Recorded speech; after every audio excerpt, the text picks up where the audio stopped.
असलामुअलैकुम जी, की हाल चाल है फिर सारे देखने वाले तमाम बहन भाइयों ने ਅਸੀਂ उम्मीद करने हैं सारे देखने वाले तमाम बहन भाई बिल्कुल ठीक ठाक होंगे ते अल्हम्दुलिल्लाह जी ਅਸੀਂ बिल्कुल ठीक ठाक आंगे। और जी अपना आज का व्लॉग बड़ा इंटरेस्टिंग होने वाला शुरू तो लाके एंड तक मुकम्मल बात करना क्योंकि आज के व्लॉग के अंदर जी ਤੁਹਾਡੇ शेयर करना है कि ਜਿਹੜਾ ਆਪਾਂ ਕਮਰਾ ਤਮੀਰ ਕਰਵਾਇਆ ਸੀ ਉਹਦੀ ਛੱਤ ਡਲਵਾਣੀ ਹੈਗੀ और उधर ही जावन लगे आगे फिर रस्ते जो रूटीन होंगी और ਉੱਥੋਂ ਦੀ जो अपनी रूटीन है इंशाल्लाह ताला उधर शेयर करने आगे। और मिस्त्री साहब सुबह तकरीबन 7 बजे ला दे आ गए और फिर घर के काम से सारे वो देखे ने मैं और होनी वेला होया ना के फ्रेश हो गए जी हूँ उधर निकलने लगे आगे और चले आगे चल के उस रूटीन तुहाडे शेयर करने आगे कि मिस्त्री साहब ने काम कितना कर लिया। मेरे ख्याल में उन्होंने मतलब कड़ियाँ वगैरह उधर चाढ़ ली होनी छत सट जावन तक टाइलें वगैरह जोड़ रहे होने ने बाकी चलने चल के देखने आगे। और माशाल्लाह देखो अपने सारे खरगोश ਜਿਹੜੇ ਨਾ ਬਾਹਰ ਨਿਕਲੇ ਹੋਏ ਨੇਗੇ अलग अलग बिखरे ਫਿਰਦੇ ਨੇਗੇ। ਇਹ ਜੋੜੀ अलग बनी हुई है वाइट अलग बैठे ਨੇਗੇ और ब्लैक कलर ਦੇ अलग ਨੇਗੇ ਇੱਦੇ ਸਾਰੇ ਮਿਕਸ ਹੋਏ ਫਿਰਦੇ ਨੇਗੇ। ਇਹ ਦੇਖੋ ਇਹਨਾਂ ਇੱਥੇ ਹਵਾ ਤੇ ਬੈਠੇ ਨੇਗੇ ਕਿ ਤੂੰ ਪੰਖੇ ਦੀ ਹਵਾ ਲੱਗ ਰਹੀ ਹੈਗੀ ਸਾਰੇ ਜਿਹੜੇ ਈਜ਼ੀ ਹੋ ਕੇ ਰਿਲੈਕਸ ਹੋ ਕੇ ਥੱਲੇ ਸੁਰੰਗ 'ਚ ਬਹੁਤ ਜ਼ਿਆਦਾ ਨੇਗੇ। ਜਿਨ੍ਹਾਂ ਨੂੰ ਗਰਮੀ ਨਹੀਂ ਲੱਗ ਰਹੀ ਹੈਗੀ ਉਹ ਥੱਲੇ ਚਲੇ ਗਏ ਜਿਨ੍ਹਾਂ ਨੂੰ ਗਰਮੀ ਲੱਗ ਰਹੀ ਉਹ ਬਾਹਰ ਨਿਕਲ ਕੇ ਦੇਖੋ ਲੇਟੇ ਕਿਵੇਂ ਪਏ ਨੇਗੇ। माशाल्लाह बहुत ही प्यारे ने अपने सारे खरगोश। और जी सुबह सुबह का टाइम है अपने को गर्मी अज बहुत ज़्यादा है कि सुबह सुबह ला ना मतलब कि तेज़ सूरज निकल गया है जिमें दोपहर 1-2 बजे अगे गर्मी होती सी ना उस तरह ही आज सुबह सुबह ही गर्मी लग रही हैगी। और बाकी अपने जो मिस्त्री 1-2 दिन छुट्टी से सीगा नहीं तो काम है कदों तक कंप्लीट हो गया ना सी और आप अगे फिर नवे कमरे का काम शुरू करवा लेना सीगा लेकिन कोई ना अज ये कंप्लीट हो जाएगा और नवे कमरे के नाल जाना काम फिर शुरू करांगे और इंशाल्लाह ताला फिर प्रॉपर ਤੁਹਾਡੇ ਨਾਲ सारा जो है रूटीन शेयर करते रहना है। और फिलहाल और निकलने आगे क्योंकि गर्मी बढ़ती जा रही है कि जितना जल्दी चले जाइए अच्छी बात है क्योंकि बाद है फिर जो है ना गर्मी ज़्यादा हो जाए दोपहर टाइम और चलने आ गई। बाकी सूरज तो बिल्कुल देखो ओए हो तकरीबन दोपहर 1-2 बजे गर्मी होती सी जो ज़्यादा गर्मी पैंदी सी। हालांकि नाल हवा भी चली लेकिन हवा का कोई फर्क नहीं है गर्मी बहुत ज़्यादा लग रही हैगी।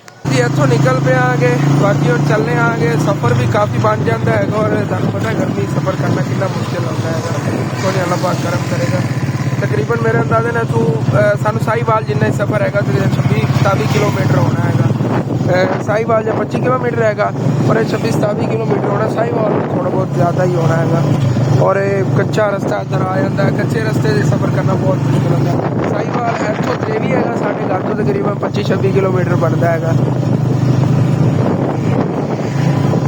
हाँ जी और मोटरसाइकिल का पेट्रोल भी खत्म होने वाला है पेट्रोल डलवा लिए साढ़े इलाके किधरों नहीं पेट्रोल मिल रहा है सिर्फ इस पंप तो इलावा बिल्कुल शार्ट हो गया है।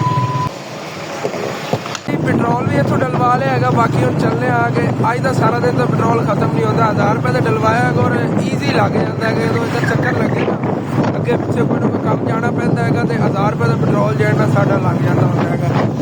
और भाई और दस रहे थे हाली तक पेट्रोल शार्ट ही है बड़ा मुश्किल ना मतलब मिल रहा है जो असं इतने बेच रहे हैं नहीं तो साढ़े इलाके होर किसी पेट्रोल पंप को पेट्रोल नहीं मिल रहा है बिल्कुल शार्ट हो गया।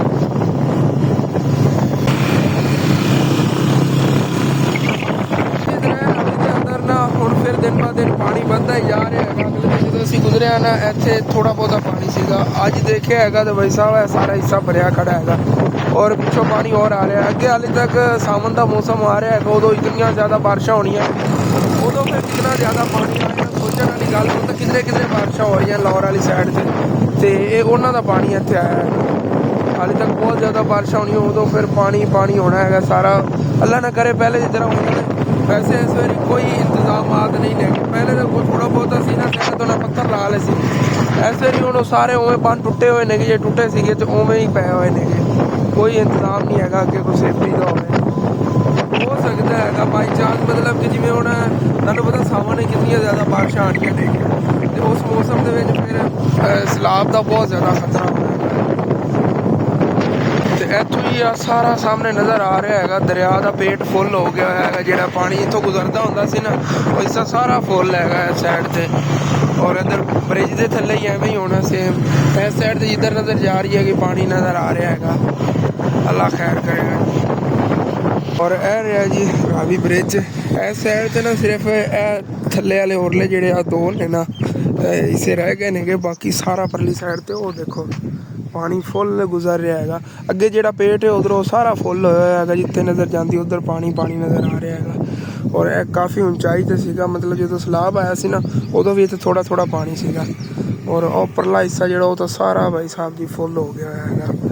और अल्लाह ना करे, लेकिन खतरा बहुत ज़्यादा है इस मेरी ना, क्योंकि हाले तक तो मतलब बारिशा सीजन शुरू ही नहीं होया है और पहले भी इतना ज़्यादा पानी आया फिरता है।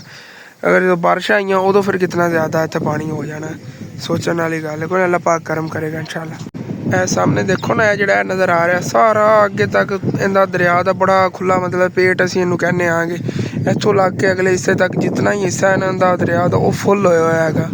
और सामने सारा पानी पानी नज़र आ रहा है दरिया का। है वाला देखो कितना ज़्यादा उधर पानी फिरता है। और इतों फिर उच्चे होने की वजह तो ना इतों मतलब थलो दो पोल जे ने इन्हें थलों नहीं गुजर रहा, परला सारा हिस्सा जो ना फुल बह रहा है। वो गहरी जगह हैगी, उच्चा हिस्सा है। पाक करो कोई नहीं, अल्लाह पाक करम करेगा। खतरे वाली हाली तक तो गाल नहीं लगेगा, बारिशा सीजन है, खतरा बहुत ज़्यादा बढ़ जाना है। अल्लाह पाक करम करेगा इंशाल्लाह।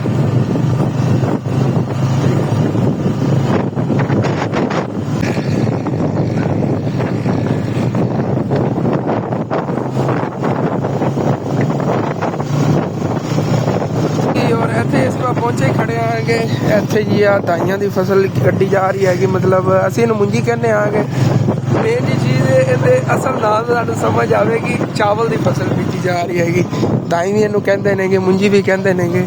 और इतने बहुत ज़्यादा ना तादाद बीजते हैं। मतलब जिस तरह साढ़े इलाके च उधर गंदम होती है ना, वो भी रावी का इलाका है, ये भी रावी का इलाका है। लेकिन जिमें कह लो दरिया इन्हों के बहुत ज़्यादा करीब है, अपने भी करीब है, लेकिन अपन फासला बनता 4-5 किलोमीटर, इन्होंने तकरीबन 1.5 किलोमीटर नाल फासला है।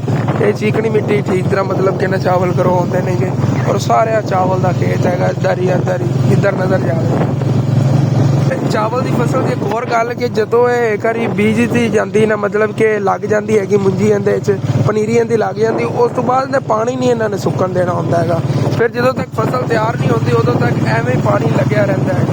और जिमें मतलब कि हुण बीज रहे हैं ना, तो इन्होंने हुण बीजना शुरू किया है, पानी में खड़ा होया। इस तरह एंड के पतलियां तक पानी इहदे खड़ा ही रहना है। मतलब लाते ही रहोगे, अगला सुकेगा नवा ला दो, अगला सुकेगा नवा ला दो, फिर जो ना फसल जाके ज़बरदस्त तैयार होती है। देखो इतने लेबर पूरी लगी हुई हैगी, बच्चे औरतें बाबे पीछे भाई, मतलब कि नॉर्मल एज के जोड़े बंदे ने नौजवान वो भी लाते हैं, बच्चे औरतें बूढ़े सारे लगे हुए हैं। सारी पनीरी बीजी है ना।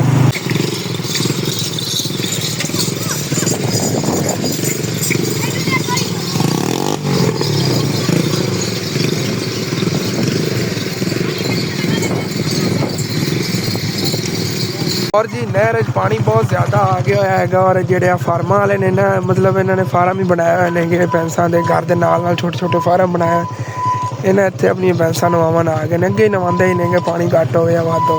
देखो इन्हें सेल नहीं करते हैं इतों की ना, मतलब कि छोटे छोटे भैंसा बच्चे होंगे ने भी नहीं सेल करते हैं, जिन्नी मर्जी मजबूरी इन्होंने होवे। क्या ये बंदे भुखे के भुखे मर जान ना, इन्होंने सेल नहीं करनी भैंसा, क्योंकि रावी की जी मझ है ना भाई साहब 10 लाख तो थले कोई नहीं आई। मतलब इतनी नस्ली मझा नहीं है। और इन्होंने अगे फिर कट्टियाँ या कट्टे हुए ना, तो वह भी संभ के बड़े मतलब नस्ली बनते हैं। और परली साइड से देखो कितने ज़्यादा मतलब कि और देखो किन्ने जानवर इधर फिरते हैं। ये सेल नहीं करते हैं ना, इन्होंने बच्चे ना बड़े मतलब जानवर, ये बस पाल ही रखते हैं ना, दुध सेल करके उनके से अपना इन्ना गुजारा चलता है। और बाकी इन्होंने पालते बड़े मतलब खुराक वगैरह दे के, जिस वजह तो दुध वगैरह भैंसों का बहुत ज़्यादा होता है। और इस वजह से सेल भी नहीं करते नहीं, इन्हें दिल ही नहीं करता बेचन। जी भैंस ने डेली का 6-7 किलो दुध देना है एक टाइम का, सोचो कौन सेल करेगा।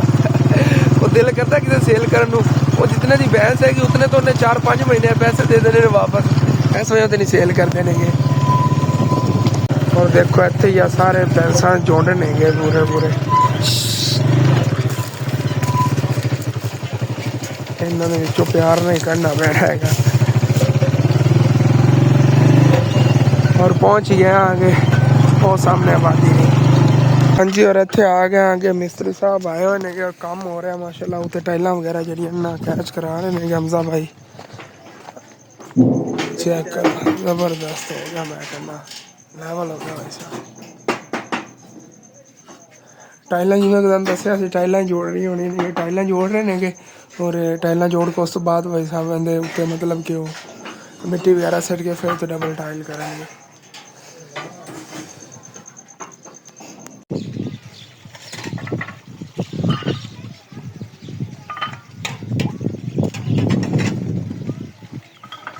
माशाल्लाह छत जिन्ना टाइलां उत्ते सारियां जुड़ गई नहीं और अंदरों तुहानूं दिखाना माशाल्लाह देखो कितना प्यारा कमरा इत्थों अंदरों देखने नूं लग रहा है और काफ़ी वड्डा कमरा माशाल्लाह बन गया है। इस तरह छत उत्ते मतलब कि पानी वगैरह छिड़क रहे हैं, देखो ना पानी ला रहे हैं, पानी ला के उत्ते फिर मतलब छापर पाउणगे, छापर उत्ते मिट्टी सिट के फिर उत्ते मतलब टाइलां वगैरह जोड़ के डबल कर देवांगे, ज़बरदस्त हो जाना माशाल्लाह का। जिमें कि आप माशाल्लाह वाला कमरा तमीर करवाया, इस तरह इन्होंने सारिया फैमिली ने आप एक एक कमरा जो है ना तमीर करवा के देना और सारे मेरे बहन भाई अगर मिल के तावन करेंगे तो ईजी हो जाना है।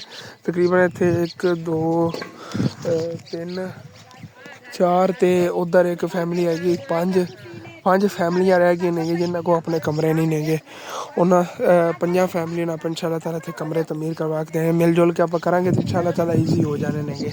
बाकी ना सारे लगे हुए ने जिन्नी जल्दी हो सके छत का काम जो कंप्लीट करना है। हमजा भाई ने नाल मसाला बनाया है, उत्थे रेत वगैरह सिटी है जी और छत तो टाइलां मुकम्मल जोड़ गई, तराई ला के उस तो बाद उत्ते छापर वगैरह पा के फिर उत्ते डबल कर देने और माशाल्लाह बहुत ज़बरदस्त प्यारा काम हो रहा है। मैं इत्थे आके ठंडी जगह ते बैठा ना, मतलब छां सीगी, दिल कर रहा इत्थे सो जावा, वापस घर ही ना जावा, वैसे वापस हुणे ही निकलना है, घर चलने हैं। बाकी फिर सुबह आके तुहानूं दिखावांगे मतलब जो काम कंप्लीट हो गया है। हमजा भाई जो है मसाला मिक्स कर रहे हैं, उस तो बाद फिर ना साइडा ते बनेरा बना के तो बाद फिर उत्ते ना मिट्टी वगैरह सिट्टणगे, बनेरे वास्ते ना मसाला पहले बनाना पैना, इट्टां लावणगे बनेरे दियां लगे हुआ है। और असीं भी जो है वापस घर निकलने लगे आगे इंशाल्लाह, फिर देखने आज सेकंड टाइम चक्कर लगता है या कल आके इंशाल्लाह ताला फिर तुहानूं दिखावांगे। घर वापसी ऐसे निकल पे आगे और चलने आगे, गर्मी बहुत ज़्यादा है कि जाके नहा के रेस्ट करने आगे और इंशाल्लाह देखने आगे सेकंड टाइम चक्कर लगता है या फिर फर्स्ट टाइम आने आगे। बाकी चलिए नहर भी ना इस साइड तो टुटन लगी है, इतना ज़्यादा पानी आ गया है।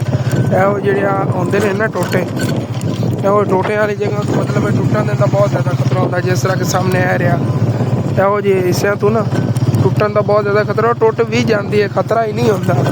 काफ़ी वारी टुटी हैगी है इन्होंने हिस्सों तो, इतने थले ना खड्डे बने हुए नेगे, इतों एक बारी टुटी सी, देखो ना इतों भी टुटी सी एक बारी, उत्ते फिर उन्होंने मिट्टी सिटी है कोई बंद की गई रुक जाए पानी, इत्थे तो एक बारी टुट के पानी रुकिया सीगा, फिर टोपा जहा बन गया आ गया इस हिस्से जो थले गहरा पिया है, वो भी इतों ही टुटी सी इस हिस्से चों तोड़ तक ऐसे दिन टक जे बने हुए हैं, टुटन का बहुत ज़्यादा खतरा है जी। और दिन टाइम असी वापस घर आ गए थे, उस बाद मैनू यकीन कर जो गर्मी तू जिमें ही आया ना नहा के लेटे ही आ गया, नींदर इतनी ज़्यादा आ गई कि हट के मेरे को उठा नहीं गया। हुण रात होई है कि हुण उठिया आ गया, तो भाई साहब जी छोटा जहा काम से इत्थे उधर गया आ गया, उधर हो के हुण ही वापस आया आ गया, तो मैं कि चलो अपने सारे भी बना शेयर कर लवा के उस तो बाद मेरी कंडीशन यार गर्मियाँ जो है बहुत ज़्यादा, पहले मतलब कि ना इतनी गर्मी कभी नहीं मैं घरों बाहर निकलिया, इतनी ज़्यादा गर्मी सी कि पहले मतलब गर्मी मतलब मैंने वैसे भी गर्मी हुई हैगी, सारे दाने वगैरह बने हुए ना गर्मी की वजह तो नहीं, उत्तों गर्मी लगी हैगी अज फिर, तो उस वजह तो ना मतलब एक तरह दिमाग ही हिल गया, सफरा पै गया। जो मैं नहा के सुता ना फिर मेरे को हलिया ही नहीं गया, उत्थों उत्थे सुता सुता ही रह गया आ गया हुण जाके आ गया, तो मैं क्या मैं व्लॉग एंड करना सी, अपलोड करना सीगा, लेकिन हुण जो है ना इनू एंड करने आ गए, तो इंशाल्लाह ताला मिलना सुबह नवे व्लॉग दे सुबह, फिर जी वो शादी कोई मतलब कंप्लीट हो गई रूटीन हो उधर शेयर करांगे, नाल नवे कमरे से इंशाल्लाह ताला काम शुरू उत्थे करवाना है, जिवें कंप्लीट होंदा फिर नवे कमरे के नाल काम शुरू करवावांगे। ठीक है, अपने जो व्लॉग है सेंड करना है, तो अच्छा लगे लाजमी अपने चैनल को सब्सक्राइब कर लेना, वीडियो लाइक कर लेना, हो सके तो अपने दोस्तों रिश्तेदारों शेयर कर लेना। थैंक्स फॉर वाचिंग एंड अल्लाह हाफिज़।